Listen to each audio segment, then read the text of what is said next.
পড়ব ভৌমজলের কার্য ও ভূমিরূপ।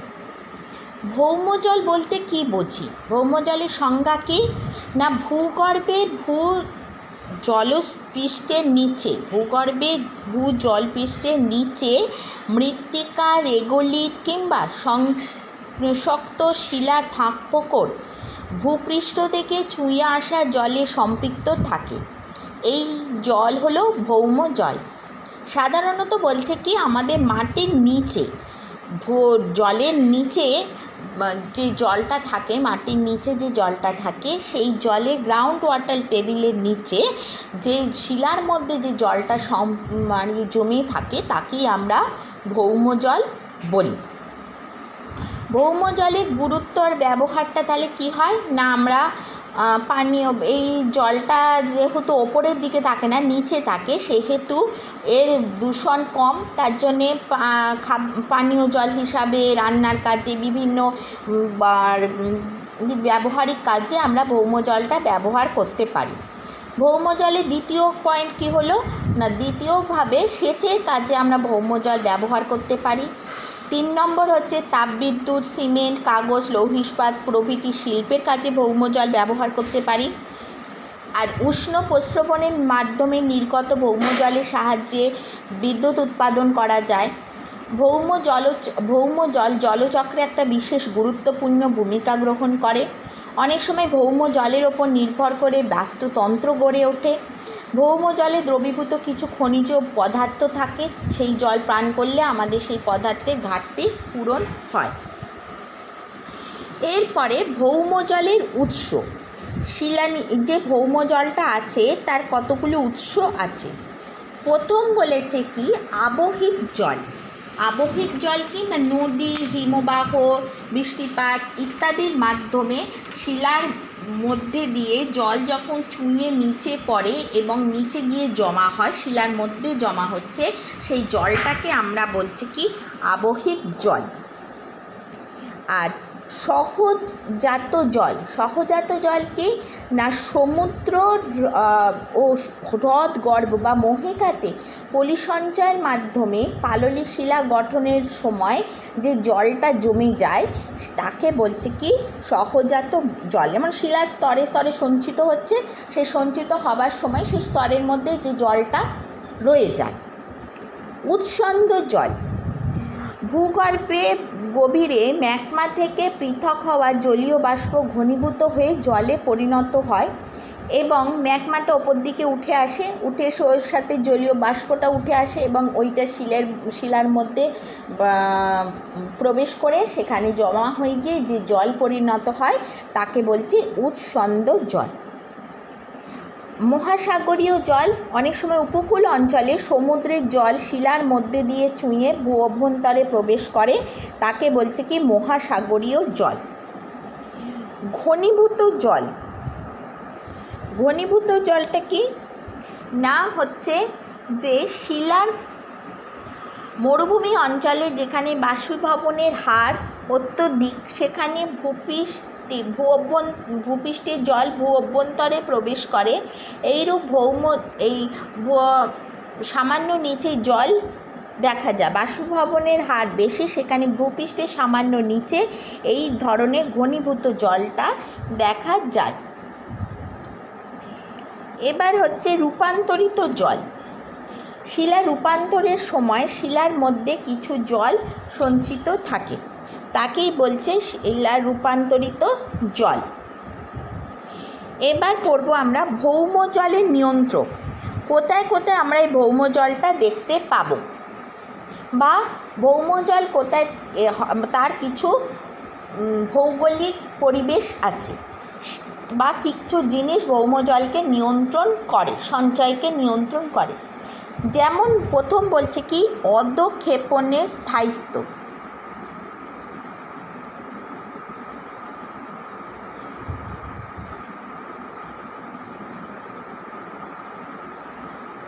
স্থায়িত্ব আর হচ্ছে পরিমাণ। অধঃক্ষেপণের পরিমাণ ও তার স্থায়িত্ব বেশি হলে পরে ভৌম জল বেশি সঞ্চিত হবে। বাষ্পীভবনের হার যেখানে কম সেখানে ভৌমজল বেশি সঞ্চিত হবে, কারণ জলটা বেশি বাষ্পীভূত হয়ে গেলে পরে জলটা বাষ্পীভূত হয়ে যাবে, জলটা জমে থাকবে না। প্রবেশ্যতা, এটাকে বলছে শিলার প্রবেশ্যতা। শিলার মধ্যে দিয়ে তরল পরিবাহিত হলে তাকে প্রবেশ্যতা বলে। শিলা বা মৃত্তিকার ছিদ্র থাকে, দুটো কণার মধ্যে ফাঁক থাকে, সেই ফাঁকের ভেতর দিয়ে যখন জলটা নিচের দিকে যত বেশি প্রবেশ করবে ভৌমজলের পরিমাণ তত বেশি বৃদ্ধি পাবে। ভূমির ঢাল,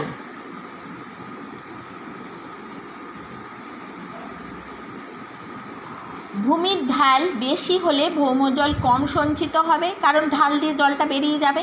ভূমির ঢালটা যত কম হবে তত ভৌমজলটা বেশি সঞ্চিত হবে। প্রবেশ্য শিলাস্তরের নিচে অপ্রবেশ্য শিলাস্তর,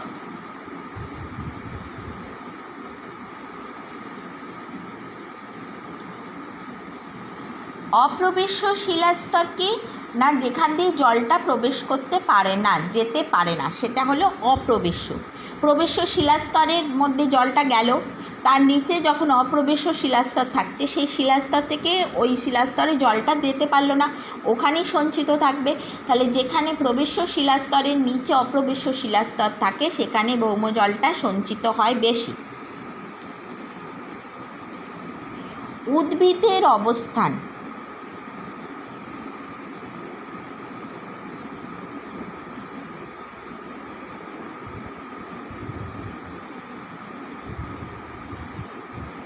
উদ্ভিদের অবস্থান না, যেহেতু উদ্ভিদ থাকলে পরে বেশি পরিমাণের উদ্ভিদ থাকলে পরে কি হবে, যে বৃষ্টিপাতটা বেশি হবে, অবক্ষেপণের পরিমাণটা বেশি হবে, সেজন্য গাছপালা থাকলে পরে কি হয় যে ভৌমজলের পরিমাণটা বেশি হয়।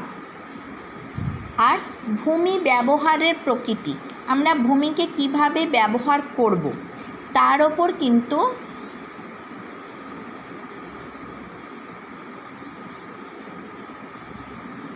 ভৌমজলের পরিমাণ নির্ভর করে।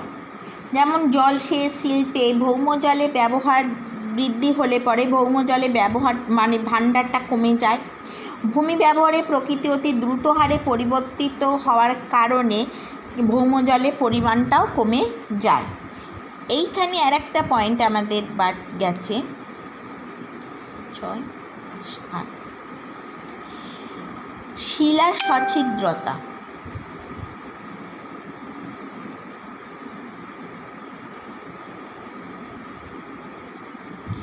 বলছে শিলার মৃত্তিকা বিভিন্ন কণা দ্বারা গঠিত, এদের কণাগুলোর মধ্যে যে গ্যাপটা যত বেশি থাকবে জলের প্রবেশের ক্ষমতাটা তত বেশি হবে। তাই শিলা যত বেশি সছিদ্র হবে সেই সছিদ্রযুক্ত শিলাতেই ভৌমজলের সঞ্চয়ের পরিমাণটা বেশি থাকবে। এবার হচ্ছে ভৌমজলকে উপর থেকে নিচে অবধি কিছু নিচে ভৌমজলের সঞ্চয় স্তর পর্যন্ত জলের অধোগমনের মধ্যে কিছু বৈচিত্র্য লক্ষ্য করা যায়। বৈচিত্র্যের ওপর ভিত্তি করে ভৌম জলস্তর,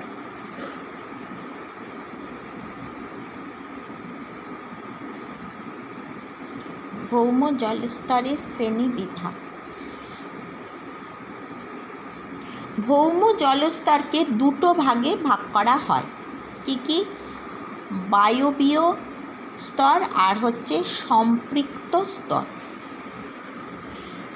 বায়বীয় স্তরকে বলে ভাদস্তর। এটা খুব ইম্পর্টেন্ট, এটা খুব কোশ্চেন আসে। ভাদস্তর বলতে কি বোঝো না, ভূপৃষ্ঠ থেকে জলপৃষ্ঠ পর্যন্ত অংশে মাটি ও শিলার রন্ধ্রে প্রচুর বায়ু চলাচল করে বলে একে বায়বীয় স্তর বলে। এই অংশ দিয়েই জল অভিকর্ষের টানে সম্পৃক্ত স্তরে পৌঁছায়। এই স্তরে ভাদস জলের উপস্থিতি লক্ষ্য করা যায় বলে একে ভাদস জল বলে। ঠিক আছে, তাহলে কোন জায়গাটা না, ভূপৃষ্ঠ থেকে জলপৃষ্ঠর মধ্যে যেই স্তরটা থাকছে তাকে বলছে, যেখানে বায়ু চলাচল করছে ওইখান দিয়ে জলটা প্রবেশ করে, ওই অঞ্চলটাকে বলছে ভাদস স্তর। বায়বীয় ভাদ্যস্তর কখনো সম্পৃক্ত হয় না, তাই একে অসম্পৃক্ত স্তর নামেও পরিচিত। একে অসম্পৃক্ত স্তরও বলে, কারণ এখান দিয়ে জলটা তলায় চলে যায়, এখানে কোনো জল সঞ্চিত হয় না। একে আবার 3টে ভাগে আমরা ভাগ করি। মৃত্তিকা স্তর, মৃত্তিকা জলস্তর। ভূপৃষ্ঠ থেকে গভীরে যে অংশ পর্যন্ত গাছের শিকড় প্রবেশ করে তাকে বলছে মৃত্তিকা জলস্তর। এর পরে হচ্ছে মৃত্তিকা জলস্তরকে আবার 2টো ভাগে ভাগ করা হয়, উদ্গ্রাহী জল আর অভিকর্ষীয় জল।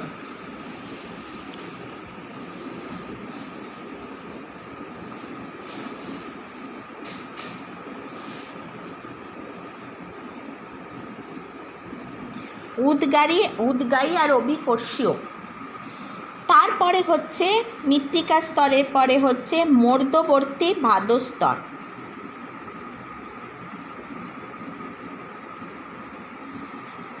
মৃত্তিকা জলস্তরের নিচে আর কৌশিক জলস্তরের মধ্যবর্তী অঞ্চলে এই মধ্যবর্তী ভাদস্তরটা আছে। এরপরে হচ্ছে কৈশিক স্তর। ভূ অভ্যন্তরে জলপৃষ্ঠের থেকে ঊর্ধ্বে যে অংশ পর্যন্ত মাটির সূক্ষ্ম ফাঁক দিয়ে কৈশিক প্রক্রিয়ায় জলের অনুপৃষ্ঠ টানের মাধ্যমে ওপরে উঠে আসে তাকে কৈশিক স্তর বলে।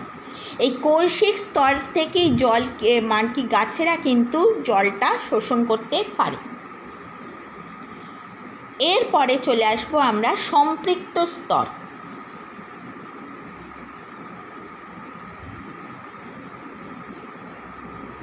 বা ফ্রিয়েটিক স্তর। এটাও কোশ্চেন আসে। সম্পৃক্ত না, ভূপৃষ্ঠের নিচে অপ্রবেশ্য শিলাস্তর পর্যন্ত যে অংশে এই জলপূর্ণ থাকে, জলটা জমে থাকে, সেই স্তরটাই হচ্ছে সম্পৃক্ত স্তর। এটা ভৌম জলের হচ্ছে উপযুক্ত ভৌম জলস্তরের ভাণ্ডার। একে জলবাহী স্তর বা অ্যাকুইফার, একে জলবাহী স্তর বা অ্যাকুইফার বলে।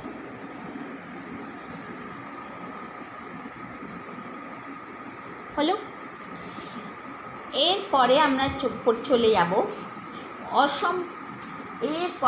চলে যাব জলবাহী স্তর বা অ্যাকুইফার সম্পর্কে।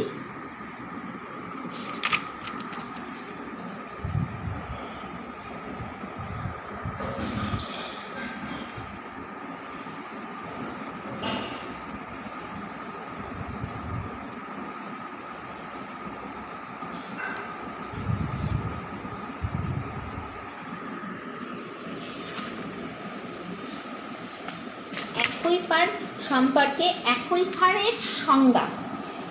অ্যাকুইফারের সংজ্ঞায় বলেছে যে শিলাদেহে বা শিলাস্তর ও মৃত্তিকা স্তরে উপযুক্ত সচ্ছিদ্রতা বর্তমান থাকায় ভৌম জল জমে ও সঞ্চিত হয় এবং সেই জলকে আহরণ করা যায়, তাকেই আমরা বলছি যে অ্যাকুইফার বা জলবাহী স্তর। অ্যাকুইফার বা জলবাহী স্তরের এবার পড়ব আমরা শ্রেণী বিভাগ।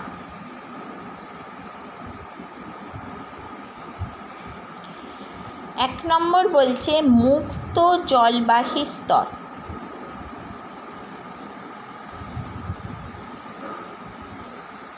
ভূপৃষ্ঠের নিকটে প্রবেশ্য স্তরের নিচে অপ্রবেশ্য স্তর অবস্থান করলে ভূপৃষ্ঠের জল মুক্ত অবস্থায় প্রবেশ্য স্তরে সঞ্চিত থাকে।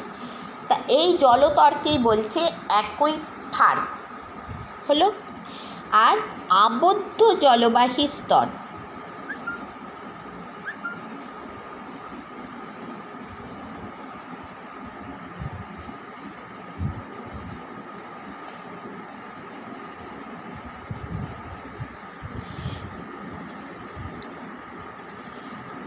আবদ্ধ জলবাহী স্তরটা হচ্ছে ভূ অভ্যন্তরে গভীরে দুটি অপ্রবেশ্য স্তরের নিচে প্রবেশ্য স্তর অবস্থান করলে তখন তার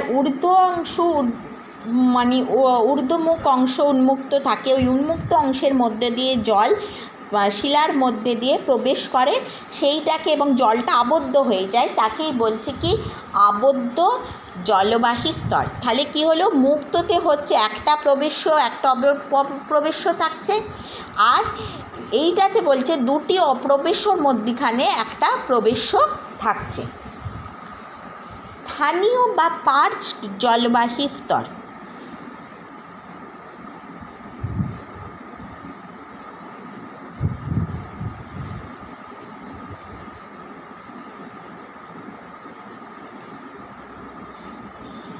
বায়বীয় স্তরের মধ্যে অনেক সময় চামচ বা লেন্সের আকারে সীমিত অপ্রবেশ্য স্তর থাকে।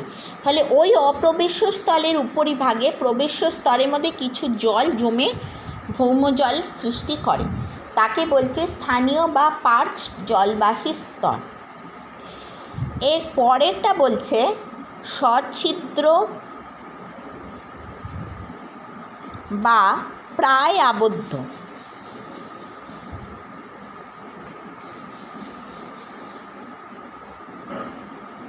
জলবাহী স্তর আবদ্ধ অ্যাকুইফারের ওপর বা নিচে স্তর অ্যাকুইক্লুড বা অ্যাকুইটার দ্বারা গঠিত হলে অতি ধীর গতিতে জল অ্যাকুইফারে প্রবেশ করে। এই অ্যাকুইক্লুড বা অ্যাকুইটার হচ্ছে অপ্রবেশ্য শিলাস্তরটাকে বলছে, যে যখন অতি ধীর গতিতে প্রবেশ করে একেই বলছে কি সচ্ছিদ্র বা প্রায় আবদ্ধ জলবাহী স্তর। অল্প অল্প করে যখন এটা প্রবেশ করছে,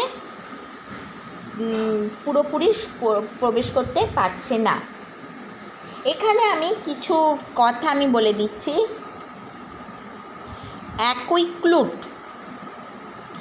অ্যাকুইক্লুডটা কি না, সূক্ষ্ম পলি ও সেল দিয়ে গঠিত ভূতাত্ত্বিক স্তর, যা প্রবেশ্যতা এত কম যে ব্যবহারের উপযুক্ত জল এই স্তরে পাওয়া যায় না। এইটা এক প্রকার জল রোধক স্তর, একে বলছে অ্যাকুইক্লুড।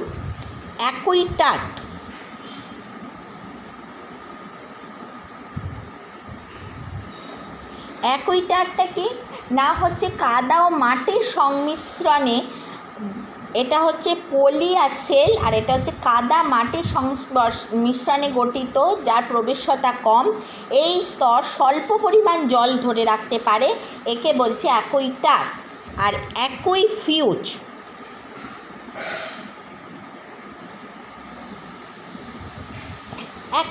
বলছে গ্রানাইট আর ব্যাসল্ট শিলা দ্বারা গঠিত স্তর, যার মধ্যে দিয়ে জল শোষণ, সরবরাহ, প্রবাহ কোনোটাই ঘটে না, এটা কি বলছে অ্যাকুইফিউজ। আর অ্যাকুইডাক্ট